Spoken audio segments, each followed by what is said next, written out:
Delighted now to be joined by Mick Wallace and Colin O'Gorman. Mick, you've thrown your hat in the political ring. Is politics something you've always been interested in? Yes, I've always been interested in politics. Didn't think that I would ever try and get into it all, but sure, we live and we learn and we change our minds and different things happen. If you'd asked me 6 months ago, would I have considered going for the election, I'd have more than likely said no. I mean, a lot of people have asked me, well, why are you running? And I suppose I feel that, I've been making comments probably since '98 when I put up a banner on the building site, and I suppose I became more vocal in the last 7 or 8 years, and I was very critical of how things were generally done in government. And I suppose now it's at a point where I do feel that we're at a new low. The banking crisis and how it's been handled has, and the manner in which the ordinary people have been expected to carry the can, on top of all the abuse scandals and the corruption that's gone on. I mean, it's just a terrible scenario, and I suppose I feel that in general the Irish people have been very poorly served by the politicians. I think society is very poorly organised here, and I just feel that it's a huge problem that the people who serve us are not prepared to put the interests of the people ahead of those of big business. Your candidacy, you're not standing for any party, you're standing as an independent.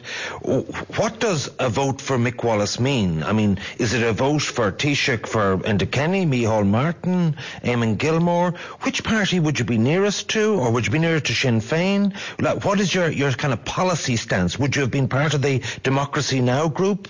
What's your basic platform as such? Well, I would be hopeful that a number of independents, new independents of like mind, will gain access to the Dáil, and obviously the aim would be you do need 7 to make a working platform and to be effective in opposition. And I do think also that the Dáil has lacked a real opposition for as long as I can remember, and I don't think it need be that way. I think that a parliament should have a functioning opposition that can contribute to what's going on. There's 166 people elected to the Dáil, and the notion that 4 or 5 should just run the country and make all the decisions in Parliament, I think is outrageous, because as we've seen, I mean, if you just take in the last 10 years, I mean, for 4 years, or for 5 years, you had Bertie Ahern, Brian Cowan, Mary Harney and McDougall run the country, and you just have a couple of changes there with Lennon coming to the scene in the last few years, and even the cabinet of Fianna Fáil and the PDs have seemed to have very little say in what's really happened. It's more a case they've been told what they're doing. Likewise, the Dáil, decisions are made, they throw it out to them, let him fight over it, and then just pass it. But your particular platform, we think of independence and we think of Jackie Healy-Rae or Michael Lowry delivering for their local constituency. Is it on a Wexford platform that there's things in the county that you want to get, or are you someone like Sean Ross or Paul Somerville that is trying to stand on a national independent stance? Well, I would feel that we have, there's no doubt about it, but there's huge problems in Wexford, and Wexford has actually suffered more than most in a number of areas, including the unemployment problem now. In December 2007, there was 7,200 people unemployed in Wexford, and now there's 22,200, which is just incredible. But I do think that if we are going to solve the problems in places like Wexford, I think we have to address things on a national level. And I do think that a TD's work, if he's elected to the national parliament, I think his priority has to do with national issues. Of course, he has to look after the interests of the people who serve him, but I don't believe it should be done in the manner that TDs have been doing for a long time. I think TDs get involved and interfere in local issues that should be left to local government. But of course, I would be very much an advocate of changing the way whole local government is formed, is run. I think we lack serious local government at the moment, as on the European model, and I think that's a huge problem in how things are organised in this country. But would you say you're a liberal, you're a socialist, you're a conservative? What label might you put on you if people want guidance? Well, I mean, I'm not awful fond of labels myself, but I suppose I do think that society should be organised in a manner where we tackle the issue of inequality. I think inequality is a huge problem for any society, and one thing that is not understood by a lot of people is that even the wealthiest people in this country would be better off if the less well off were well taken care of. And if you just look at America, the two times in the last 100 years when inequality has peaked in America were 1929 and 2007, and they were both on the eaves of the two biggest recessions that America has had in the last 100 years. Inequality creates instability, and it does nothing towards creating a healthy society. Of course, I would be interested in how the economy functions, and having a healthy economy, having a very strong business community right through the nation, but you have to look after the interest of the ordinary people, and if you don't do that, you're sowing the seeds of problems further down the road all the time. Okay, I'm going to widen this discussion out about how you can have more impact inside or outside the club. Just two quick personal questions I want to ask you. Wexford Youth Soccer Club is something that you created. I think you built the facilities in Ferrycarrig. Do you think, given all the young adults that play soccer every weekend, that'll be part of your campaign? And secondly, one of the rules of being a TD is that you can't be bankrupt. Given, like myself, you've had financial distress, does that worry you? No, I don't expect to be declared bankrupt, but then everything is possible. Yes, my business is having a very difficult time, and it's possible that some aspects of it may not survive. But do I expect to be declared bankrupt? No, I do not.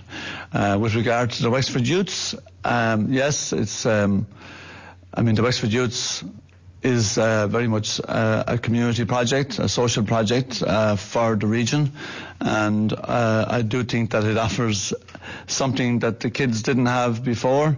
I mean, we have a lot of kids of all ages involved down there, and I think that's facilities like that, something, I mean, if I hadn't built it, the government certainly weren't going to do it. And unfortunately in this country, when our government talks about infrastructure, they mean roads and sewerage and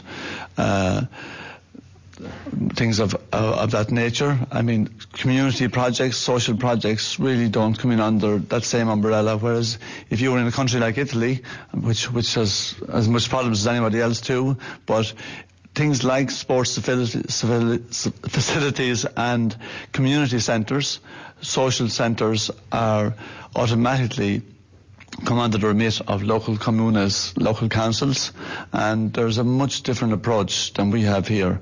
Whereas when it comes to social projects in Ireland, we are completely dependent on a massive volunteer groups. There's an unbelievable number of people giving up their time freely in Ireland, and without them it would be a very even more disappointing place. Just before, and I do want to, you're listening to Newstalk Breakfast, it's 9:20, and I'm going to bring Colin O'Gorman into this. Just a final thing, you're most famous, I suppose, for your huge mural posters and so on the side of buildings. Did you ever feel you lost out or got into trouble over that in terms of losing, you spoke about OPW public contracts there, do you feel you were discriminated against in that regard? It's not that I feel it, I know I was. But in fairness to the council, I mean, they did warn me. There was about there was 6 different banners at different stages, but the one that got the most attention and was upsetting the government of the day was the No to War, No to Nice to American Terrorism. I went to the High Court to stop the council from taking it down, and I won because it was my legal right to have it up. So I was visited by a very senior member of the council, and I was told that the politicians... So elected or unelected? Unelected. Okay. And he said that some leading members of the Fianna Fáil party of the government were very unhappy with it, and they wanted me to take it down. And to put it bluntly, what they said to the council was, you pay that bastard to work for you, how come you can't tell him what to do? And they said, I was told that, listen, if you don't take it down, you'll get no more state work. And I said, well, I'm sorry, but I cannot take it down. It would be wrong of me to take it down. And in fairness to them, they did keep their promise, and they didn't give me any more work. Okay, Colin O'Gorman, 22 minutes past 9 here, coming to you live from the Millrace Hotel.